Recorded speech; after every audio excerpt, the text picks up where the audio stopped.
Hey, deserving listeners, this is part 3 in my review of the Linus Tech Tips drama. I am going to evaluate his apology eventually, so let's watch out for that. My name is Dr. Kirk Honda. I'm a therapist and a professor. Let's watch. Able to hide behind my recent demotion here. I was the one at the head of the company for each and every mistake that our community has rightly brought to our attention. Okay, so we've finally arrived at the apology portion. So I'm going to be looking for at least the first 6 of my 11 components of effective apologies, because 7 through 11 sometimes isn't necessary, or it's also hard to evaluate since someone is just giving their initial apology. But the first 6 should probably be present in order for most people to consider the apology to be sufficient. The first thing that we have to look at is my checklist, which is, was there an apology? So I think we're getting to that. The second thing is, who is Linus apologizing to exactly? Because if he's not apologizing to me, then I can only speculate as to how the recipients of the apology will react to it. And you could argue that he is apologizing to me because I have watched a lot of his videos. So I could argue that he is apologizing to me. But I'm just one person who could evaluate the effectiveness or the sufficiency of the apology. What was the transgression? Well, I think we've already been over that, but that's pretty easy to figure out. So is the apology sufficient, and did they follow through, which we won't know. So the first thing we can look at is acknowledging the transgression. I did this. And it appears that he did just say that. Let's review that. I'm not going to be able to hide behind my recent demotion here. I was the one at the head of the company for each and every mistake that our community has rightly brought to our attention. He shouldn't just say something like this, because this is good, it's in the right direction, but he should also admit how he was involved in the culture because you could hear this and say, well, he's kind of taking responsibility, but he's also been on the record saying that a lot of the things that happen at the business have nothing to do with him and have to do with other people making mistakes. But it's pretty clear, even from other people in this apology video, which I guess we could call it that, who are in the video saying that they have been trying to get Linus to slow down for years so that the quality doesn't take a hit. And he could apologize at least for that. He's like, well, yeah, I'm responsible for creating a culture of pumping out content without taking the time to make sure that things are made in a quality way. And once again, I made things worse by allowing myself to respond emotionally. It's honestly really hard when people take an internal process error and then they run that all the way to Linus is a thief and wants to auction someone else's intellectual property to the highest bidder. Or yeah, I was talking about this earlier. We can only imagine the amount of negative, unreasonable comments that Linus receives and it has been exposed to. I was wondering if he, a long time ago, in order to emotionally cope with that, just dismissed most, if not all, the comments, especially if they were negative. And as the viable criticism was coming through, he just had a policy of dismissing it and sticking to his guns. I wonder about that. But we're hearing about some of the unfair things. Now, it's probably not going to look good if he focuses on that, because that's not the point of what I think he wants to do, which is to take responsibility and apologize and instill trust in people. Hey, it's me. I'm Chief Vision Officer now, but realistically, I'm not going to be able to hide behind my recent demotion here. I was the one at the head of the company for each and every mistake that our community has rightly brought to our attention. And once again, I made things worse by allowing myself to respond emotionally. Yeah, it depends on what he means by this, which I don't think we're going to have clarified, because responding emotionally, okay, but were you also possibly wrong? Because I think that is the accusation. And what do you mean emotionally? You know, people will do this, that they'll be like, well, look, you know, yesterday when I was yelling at you and objectively the person was being unfair, but it's like a situation where you're in a conflict with your partner and she is really unfair to you. She is very short with you and is very hostile in a situation that it didn't justify that. And then the next day you talk about it and she says something like, well, yeah, I apologize for getting emotional yesterday. Okay, what does that mean? Does that mean that you feel remorse for what you did, that you were wrong, even though there was some truth or some validity to maybe some of the verbatim points you were making, but the hostility in your tone and maybe even some of the things you said were uncalled for and unfair? Are you saying that, or are you saying that you agree with all of the points you were making, but you let your emotions get the best of you in that moment, which happens sometimes? I don't know what he's saying. And then the other thing we hear him saying is that he is at the head. I keep forgetting exactly the phrase. Behind my recent demotion here, I was the one at the head of the company for each and every mistake that our community had. Right. So he is admitting that the community was right to criticize them for the things that they were criticizing, the set of things that were legitimate. So he's saying those were legitimate criticisms, and I was at the head of the company. Okay. Is that taking responsibility? Because he, not only was he head of the company, but he also was at the center of one of the main complaints about the coolant system, right? He was the one that tested it. He was the one that went on the record and saying that it was a piece of crap item. And presumably he was the one who didn't make sure that it was sent back. You could say maybe that was a clerical error. I'm still unclear about the validity of that claim, because the person who made the error actually talked about how they made the error, and it's possible. But anyway, he was the one, so maybe he'll get to that. As rightly brought to our attention. And once again, I made things worse by allowing myself to respond emotionally.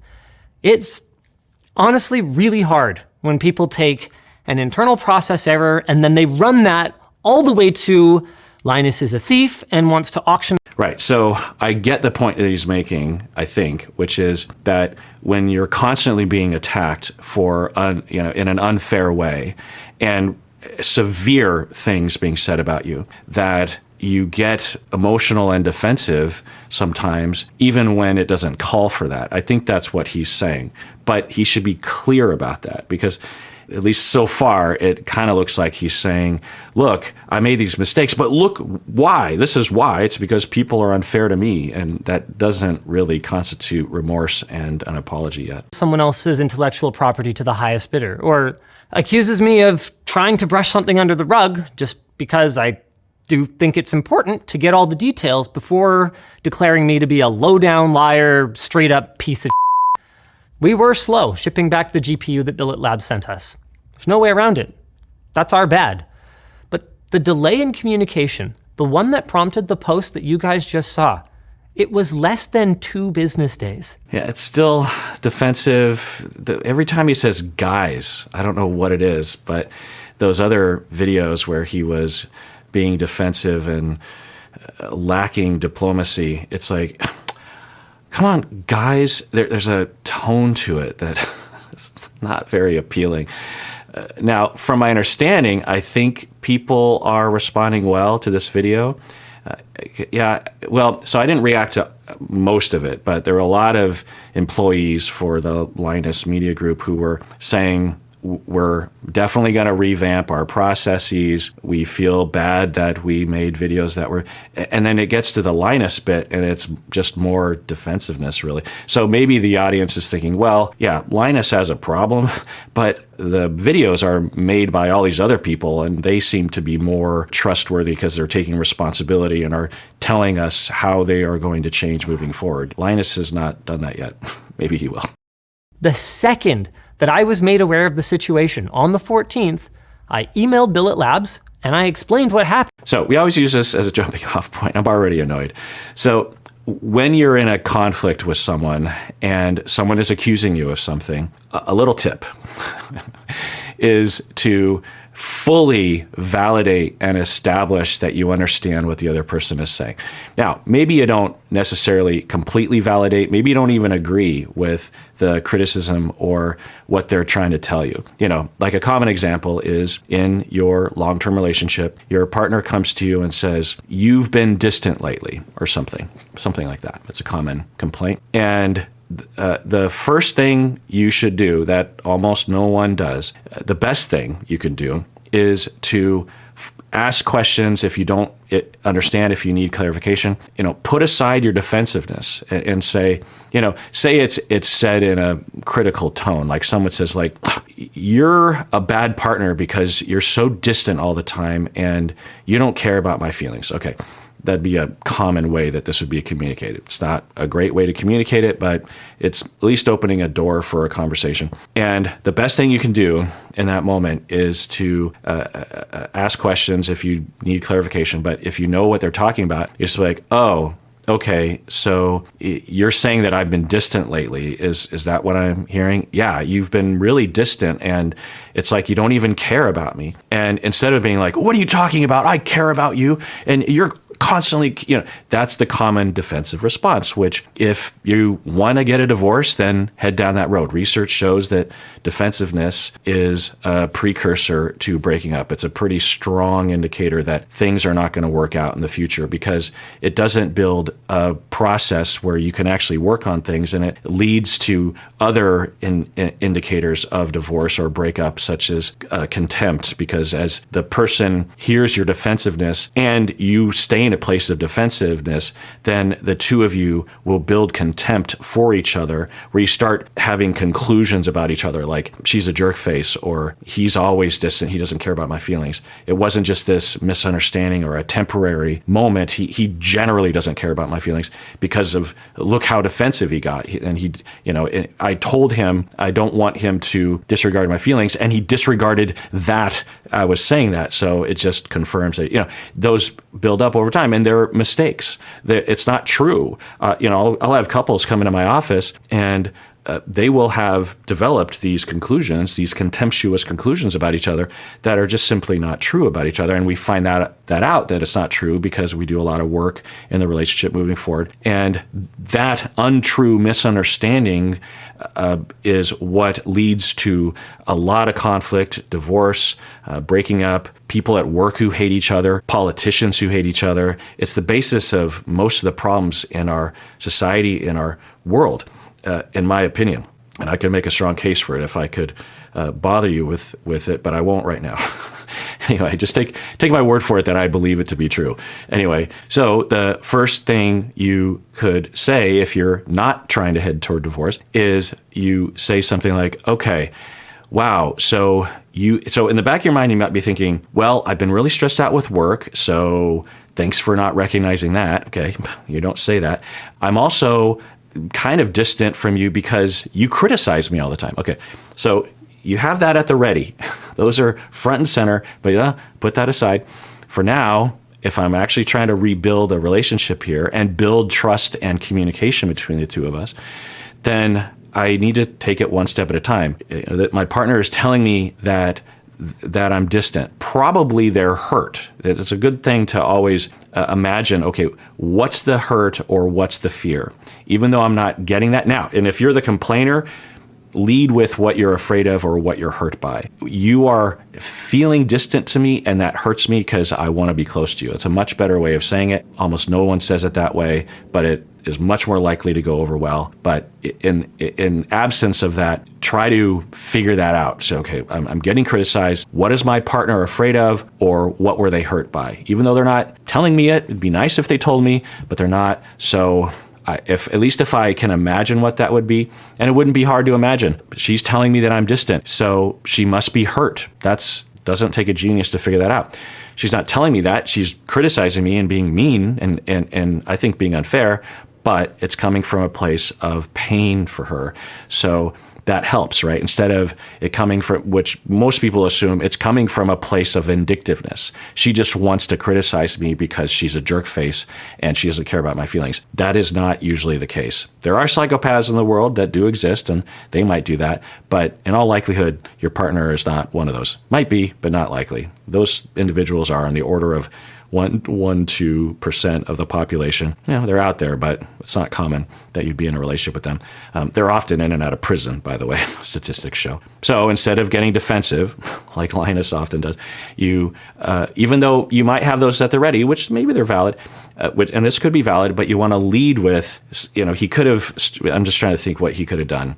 He could have said something like, look, I really, really care about the content that we've been making. I've been building this channel over years, and I am deeply dedicated to putting out good content. And when we don't do that, and especially when it was because of me, it is mortifying to me that that happens. And, I can get into the factors and the reasons and all that, but the fact that we put out things that were inaccurate, and then I doubled down and was defensive, and I was criticizing other creators. Like, it's awful that I did those things. And I can tell you why. It's not an excuse, but it's an explanation. I get insecure sometimes, and when people are attacking me, it makes me just generally in a bad mood and generally dismissive and defensive about any kind of criticism.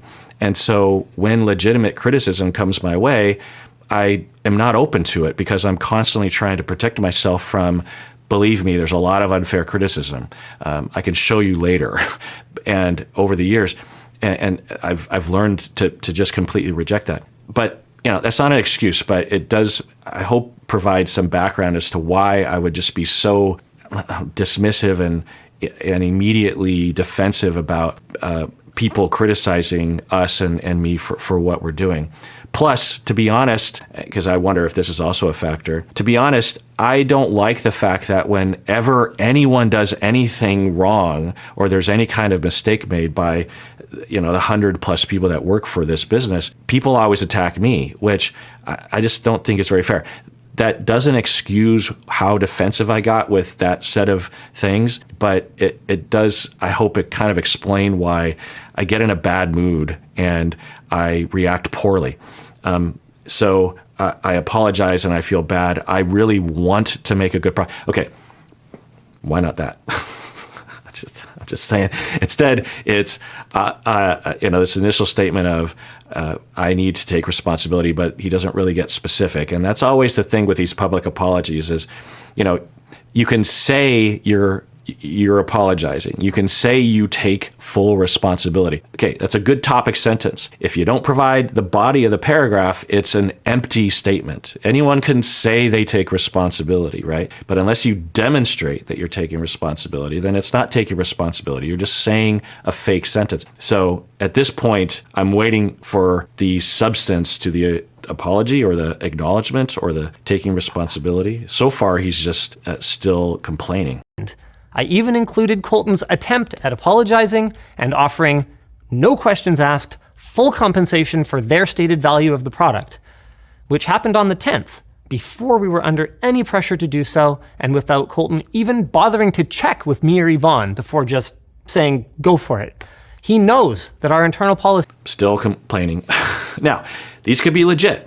They sound believable to me, I guess, but after hearing from the summary that Christopher E. was giving, it sounds maybe like some of these things are a little questionable, right? So, but maybe they are. Maybe they're all legit. But again, where's the I feel bad for? I mean, he could just focus on the coolant system that he was responsible for. Only him. He was the one who tested it. At least that's the way it looked to me. He was the one that made the mistake. You could say the clerical error for the auctioning off of it. Okay, fine. But he made that mistake, and he could take responsibility for that right now. Is to do the right thing. So he tried, bless him. I guess his job is safe for another day. And I'm sorry, I guess I've actually gotten a little bit emotional here again. So I'm going to stop there because... So he's saying emotional. I think he means that he's starting to tear up. And yeah, So, going off of what I was saying earlier, what's the pain and what's the fear? I can imagine, I don't know, that he is hurt, that he gets attacked. Way before this drama happened, I'm guessing that he has a lot of pain regarding how much unfair attacks, or at least the exaggeration. That was always the thing for me, or it was one of the things, is that I would make a mistake, or I would say something that wasn't clarified sufficiently or something, and people would just run with it. They would just say, oh, like, I won't go into details because I've been over this one incident that happened that hangs over my head. It was something that happened 3.5 years ago or 3 years ago. And I just had a brain fart. I can't remember what I said, but I said a sentence that made no sense to me and was even hard to determine how it could be interpreted. It was a weird sentence. Anyway, a set of people who didn't know me and my work assumed it meant something that I would never think. It was a really awful thing that they were concluding. But I could see how they could make that conclusion. And a number of people had made that conclusion. It wasn't just one person. But it wasn't the majority. It was, a minority of people. But anyway, they said that because I said that thing, it meant that I believe that, I can't remember what it was exactly, but it was that people's traumas are invalid. It wasn't that strong, but it was something along those lines. And people that know me know that I would never think that. So if I said something along those lines, they would know that I just misspoke or I said a weird sentence or something. But, some people don't know me. That's okay. And they went with it. And then they created this whole thing on Reddit where they were discussing it. And then I came across this thread a year later. I didn't even know about it, really. And when I came across it a year later, it had already been locked, because of time or something. Because I wanted to actually respond to everyone, but I couldn't because it was locked. And I remember where I was when I came across this. I was just kind of browsing something, and I came across it, and I was in my car, and I just remember just the feeling of, because I'm reading all these comments, and then all these people who don't even know who I am, because it wasn't a subreddit for my podcast. It was just a subreddit maybe for trauma or something. And people assumed that the conclusions that were made about me by a small set of people were correct. And then they were going even further and, Kirk Honda he's I don't even remember exactly what was being said, but they were really, really extreme things that, if true, I should be locked up. And it's really hard to read stuff like that. It's very distressing. And if you've never been in that position, you'd be like, well, it's just randos on the internet. Who cares? I don't know anyone who can, especially a therapist that prides himself on not only not harming people, but also being helpful to people. If I was a Howard Stern or something, I'm guessing my mission statement in life wouldn't necessarily be completely threatened by a group of people who would believe these things about me. The purpose of my life is to try to make a world a better place, and for a whole group of people to think that not only am I not in line with that, but I'm actually this counter force to the human race. Like, it was awful. So, I imagine that for Linus, he has experienced a lot of that. And I'm getting the impression that he's pretty active in the comment sections. And I'm also wondering if this community has a kind of hostility to it at times. I don't know. Like, my community over time has become very supportive. People will comment about how great my comment section is.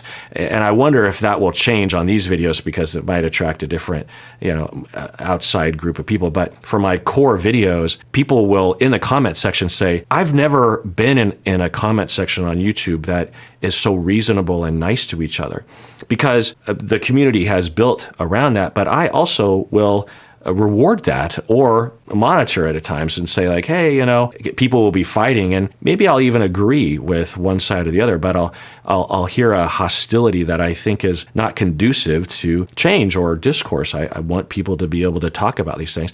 And I'll say in some of my videos, hey, if you ever comment below, just try to be civil. You can certainly provide alternative opinions to me or others, but just try to be mindful of how you're wording things, because that's probably how you would like to be treated if you were in that position. And over time, people have gravitated toward that culture. Channels have different cultures among the viewers. I wonder if the Linus Tech culture might comprise of a lot of different subgroups, but because there's so many videos and there's so many views and so many comments. Like with this video, there's almost 70,000 comments. My goodness. Wow. So my point is that because the community is pretty civil to each other and to me, the amount of hurt that I go through reading the comments is pretty minimal. But I wonder for Linus if it's a lot different than that, if there's a lot of really hurtful things that are being said about him and he doesn't have an effective way of protecting himself from it, because he seems like the sort of person that actually gets into the mix of it. So maybe that's why he is so defensive right now and continually defensive from the past. And as he's talking about this, like, hey, because his whole point is, hey, I'm being accused of things that are unfair. And then he starts to tear up, right? And he says, I'm getting emotional. I think that's because he's deeply hurt. And he could actually do well by communicating that, because that's what I've learned, not only for my own sanity, because the point where I really learned this was during the Johnny Depp Amber Heard trial, and I was being attacked by a lot of people just for providing professional opinions about things. To be clear, if you didn't watch the 65 hours of content that I made around that, at no point in the videos was I agreeing with one side or the other. I was just saying, well, here's my professional opinion based on my work in not only forensic psychology, but also as a clinician who specializes at times with perpetrators of abuse and other, personality disorders. And I can't know about these individuals because I haven't assessed them, but I can tell you in general, if I were to hear that, I would have an hypothesis to, I never diagnosed and I never diagnose, but I do use it as a jumping off point. I usually word it to be pretty clear that I can't say anything about these individuals because not only do I not have enough information, but it would be unethical for me to do that anyway. And I don't really feel like it, but I can provide education in general. And because I wasn't aligning with one side or the other, the different fan groups, I suppose, a segment of them would attack me in pretty unfair ways, I thought. And it was very hurtful and terrifying, actually, because some people take it pretty far with threats and various different things. And I, at first, was, going through my normal emotional process and, going, well, I don't know if I agree with that, or, there was a lot of difficulty for me. And then I'll never forget, I was in the kitchen with my wife and I was reeling from the emotions of it. And I just started to cry. And I just said, I feel hurt or something like that. And I might cry again thinking about it. And then the look on my wife's face really helped because she just had this look like, oh, this compassion face, to hug me. And I cried it out. And, I probably cried a number of more times later as well. But that was when the dam kind of burst and I was aware of what was happening for me. And I was in a tremendous amount of stress. I wasn't getting sleep at night. I was working too much. And over time, what I decided to do was actually talk about it in the videos. I started to actually, not all, it's toward the end, I started on my audio podcast and my videos, I actually started to talk about that moment and my feelings and my mission, because some people were saying that they were long-term fans of mine. And because of the things I was saying during the trial, I had completely disappointed them and ruined their lives in certain ways. And, you could say, those people are crazy. And I don't think that. I watch certain YouTube channels or listen to podcasts and you can talk about parasocial relationships, but you develop relationships. And I think that that's healthy. It can be very healthy. So, it shouldn't be your only relationships, but it can be part of your relationship matrix, if you will. And you learn to depend on these individuals, especially with the content that I provide. I provoke a lot of vulnerability. I respond to a lot of emails. And so there's nothing wrong with that. And that was one of the worst things that I could ever learn about in terms of my mission, not only in my career, but in my life, to have not only not helped people or not being seen as someone who's helpful or useful, but that I had ruined someone. I'd set someone up to trust me, and then I had dashed their hopes. So it was really awful. And I talked about that in a genuine way. Might I have been defensive at times? I'm guessing I was, but I also just talked just straight to that feeling. Regardless of the validity of it, it probably is valid to some extent, at least. And that is awful. And I feel bad and I feel remorseful, full stop. I don't know what to do about it.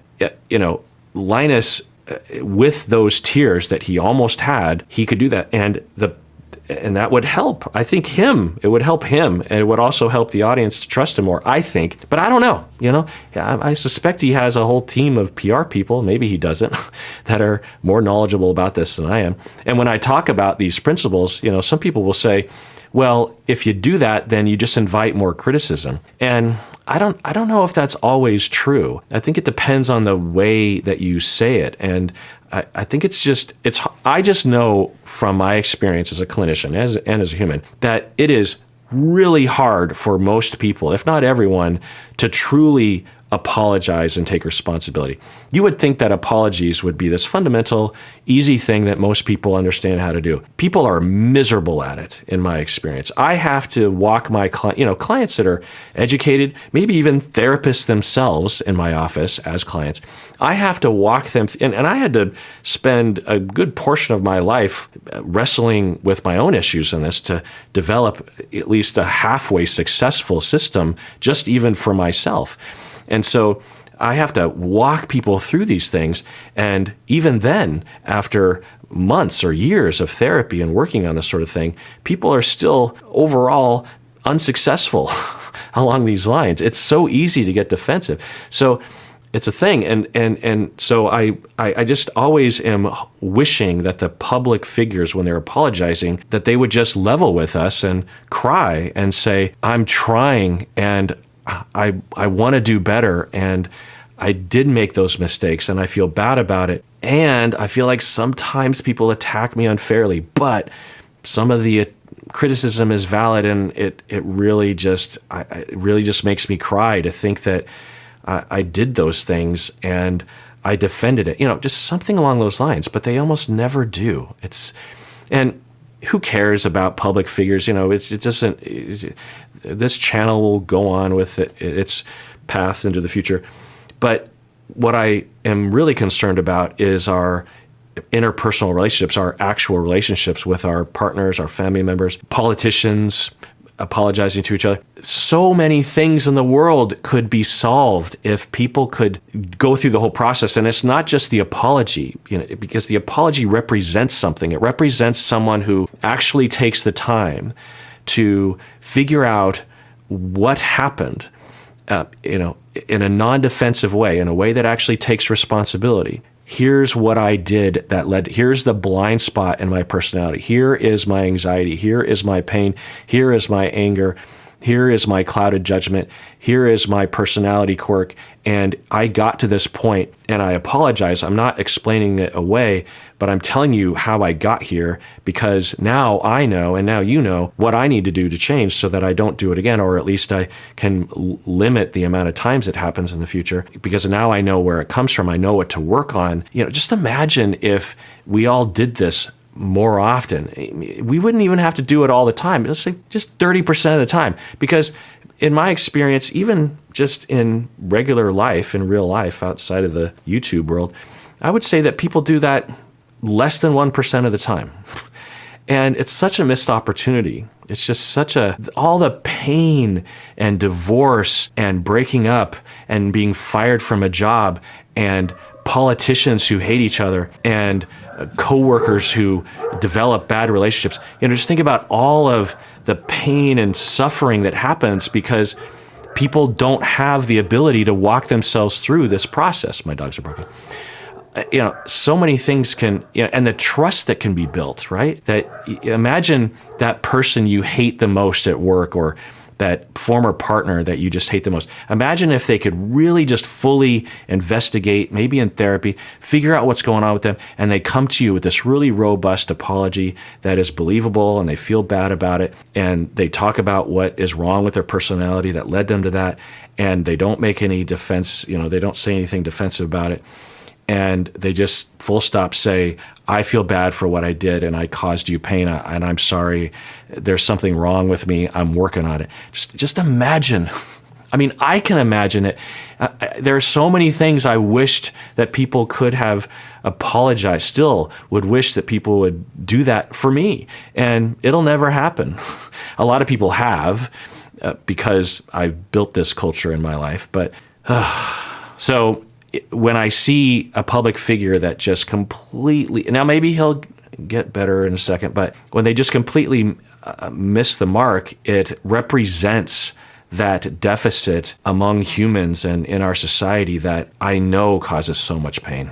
Whatever's being said about me and whatever's being said about the team should never have allowed my feelings to distract from any valid criticism of our work. My decision, for example, to not bother retesting the monoblock, that was obviously wrong, and my lame response on the forum was a huge and unnecessary blunder. Okay, good. So maybe I was not giving him enough time, but he's clearly saying that because I was hurt, he's not being explicit, but that's what I'm hearing, by the unfair attacks on me, I was dismissive and should have taken the time to retest the item. I owe you guys better, and I'm sorry. For my part, first, I'm going to be working through the other members of the exec team for any crisis communication moving forward. And second. So he's, I think, saying, I'm not going to allow myself to make public statements, especially in these situations, without a team of people vetting what I'm going to say. I think that's what he's saying. And okay, that's probably a good idea, but I don't know if that, because to me, what I'm looking for, you could argue he's apologizing to me because I've watched his videos, that he would say, something along the lines of what I've speculated already, that he has a lot of anxiety that drives his behavior, and he's going to go to therapy or work on that so that he doesn't let his anxiety eclipse his better judgment when it comes to the processes at the business. And or two, that he has a lot of built up pain that he needs to work on so that he doesn't overreact when there's a legit criticism. I mean, he's identifying that, but he's not really identifying that as something to target moving forward. Because here's another principle to know, that the mistakes that you have made and the mistakes that the people have made in your life, transgressions that they have committed against you, the transgressions you've committed on others, you're very likely to recommit those transgressions, and others are very likely to recommit those. It's almost guaranteed in a long-term relationship. So it's not about, I'm never going to do it again. It's about, how am I going to manage this and how am I going to recover faster? That's the analogy I often use with people is, it's not about never doing it again. It's the recovery time. So for example, when you train for a marathon or something, people sometimes, I used to do a lot of conditioning when I was younger, when I played a lot of sports. And one of the things that was always told to me by trainers was that when you're running, for example, and you're huffing and puffing, that is good. That means that you're working. The fact that you're huffing and puffing isn't an indicator that you aren't well conditioned. It's the recovery time. Once you stop running, how long does it take you to recover so that you can start running again, or your heart rate comes back down to the resting state? That's the key. And I don't know how true this is, but I always use this analogy, that as you condition and train more and more and more, you'll still huff and puff, but the recovery time is a lot better. And so, I don't even know exactly what that means physiologically, but the point is I use that analogy in situations like that. It's not that you made the mistake, because you'll do that again. You'll huff and puff. That's just normal. But how fast does it take you to turn around and say, oh my God, I'm sorry. Okay. That's what you can change. You're probably not going to be able to change your triggers and your emotional dysregulation, your lack of differentiation in the moment. That's really, really hard to change fundamentally, especially in the short term. But what you can do is put a system in place so that you have self-awareness enough that once your emotions have come down a little bit, you can look back and identify, ooh, I made that mistake again, and then apologize. I've said this before, that if people in my life, the people that I want to be around, when they make their mistakes and commit their transgressions against me, which will absolutely happen, how long does it take them to make up for it? How long does it take them to apologize or to, offer an olive branch? If it takes them 3 months, then that's not great, because I have 3 months where I'm hurt, right? But if it's the next day or the next hour, then I'm only hurt for a little bit of time, and that's a big deal to me. So I would want something like that from him, and I'm not hearing that. I'm going to spend my week working with the other teams to develop a system of processes that will help our company fulfill my vision of being a world-class tech media organization. I'm also going to be spending my week just refocusing, guys, on what matters most, which is bringing you guys the best damn content that we can make. It's been over 10 years. Good Lord, it's been almost 15. But I still love tech. I love my team, and even though our relationship's a little rocky right now, I love this community and everything that it stands for. Yeah, it seems genuine. And if I were a consumer of his videos the way that I think some people are, I could see this helping. It seems legit. And you just imagine that since all hands on deck are paying attention to quality, and you could imagine that their quality, at least for a time, will be top notch. And everything will be double checked and triple checked, and all the T's will be crossed and all the I's will be dotted, and multiple people will have to sign off on a video before it's put out there. And if anyone asks for more time, they'll be given it. But the proof's in the pudding in the long term, because if I'm guessing right, there's still something concerning about not only Linus and his personality, but also and his anxiety or whatever blind spots he has, and the culture of the business. Unless that is addressed, and maybe it will be, there's a good chance that the problems will start to creep back in, not only in the quality of the videos, but in the harassment of the workers, like that one former employee was alleging.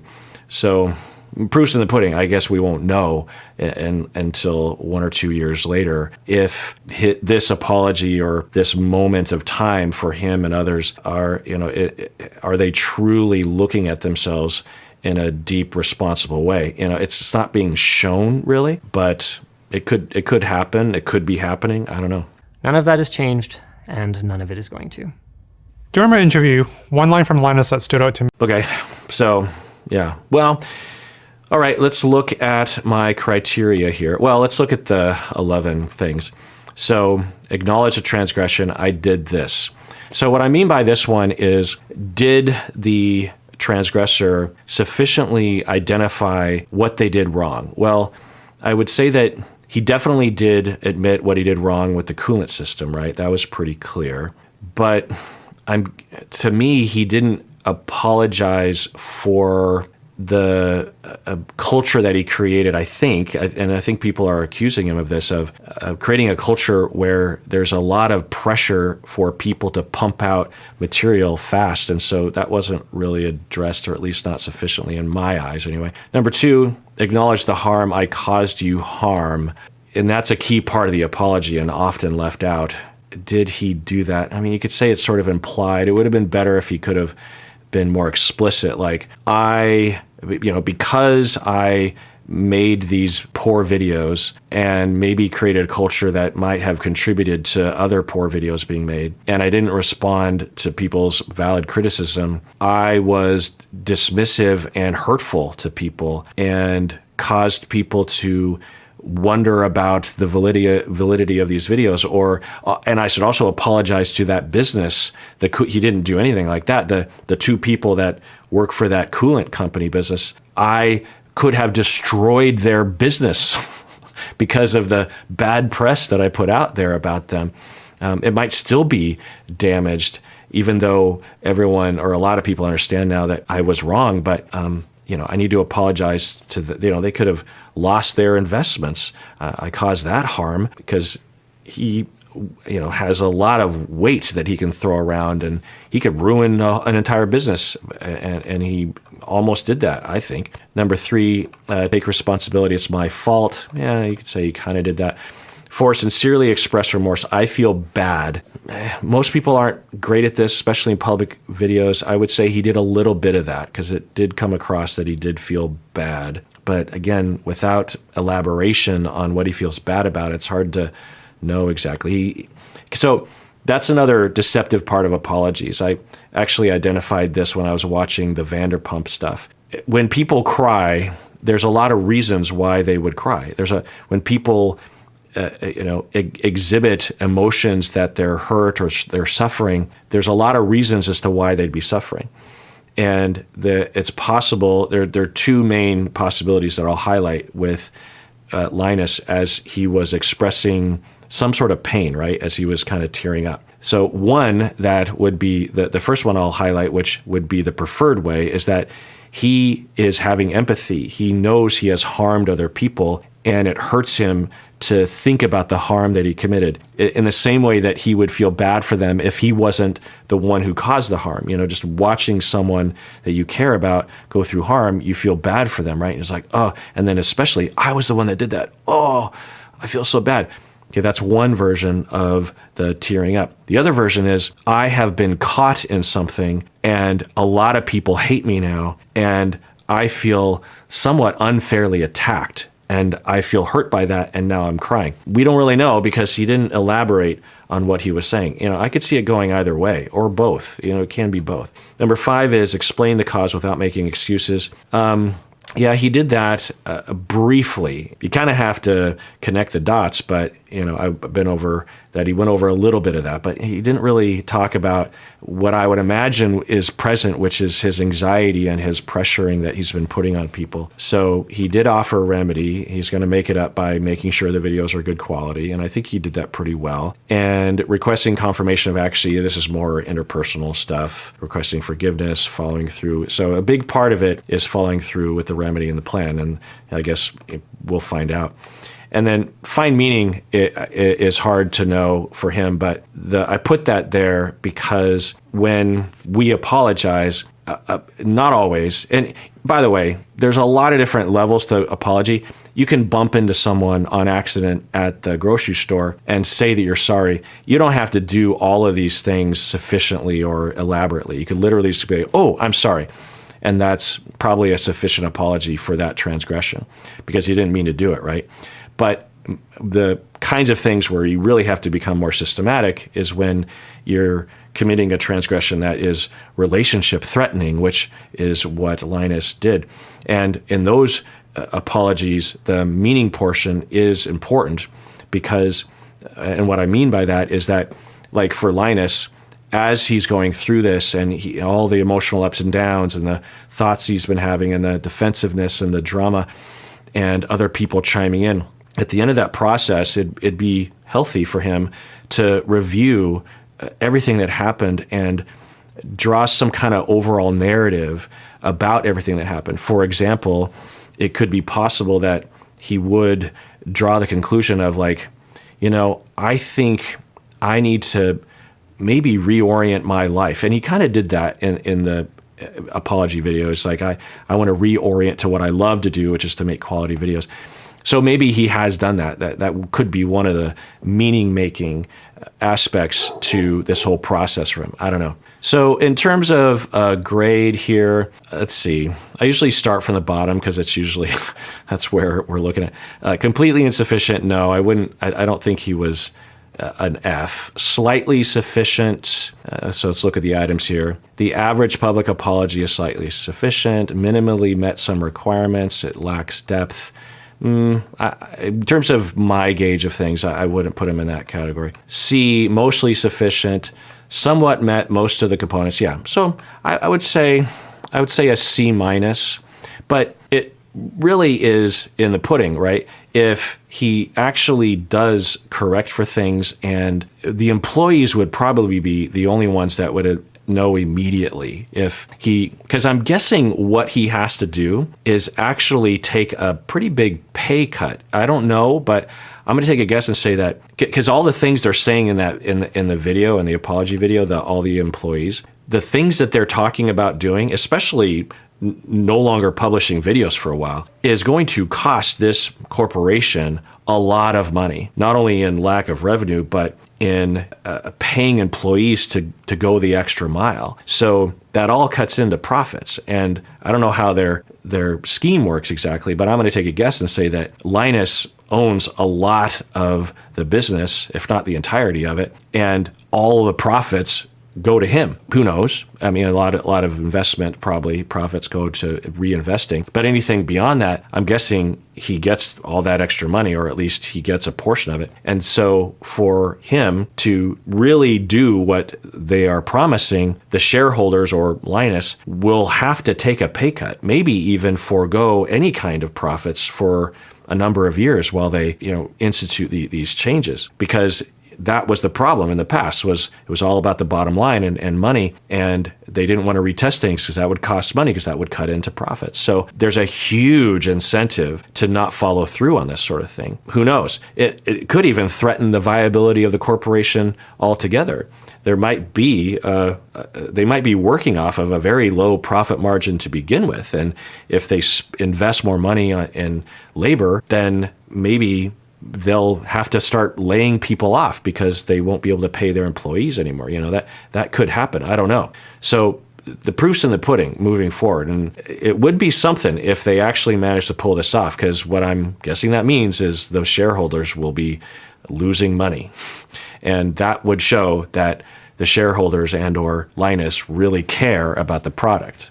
That would really prove it, right? Because it's not just an intellectual thing. You're actually losing money. Now, I'm also going to take a guess and say that the shareholders and Linus have already made a lot of money to begin with and probably aren't hurting for money moving forward. I'm just going to take a guess. So it's not like, they'll be out in the streets or something. It'll just be they can't buy that third, multi-million-dollar house or something. I'm just going to take a guess about that. Anyway, so C-, but proof's in the pudding, could be an A+. It just depends on what's good. But if I just go off the public apology, half of what he was saying was just being defensive about what especially in the beginning, about what he thought were unfair things being said about him. It'd be hard for me to give that more than a C-. So, all right, everyone, please take care of yourself because you deserve it. You really, really do.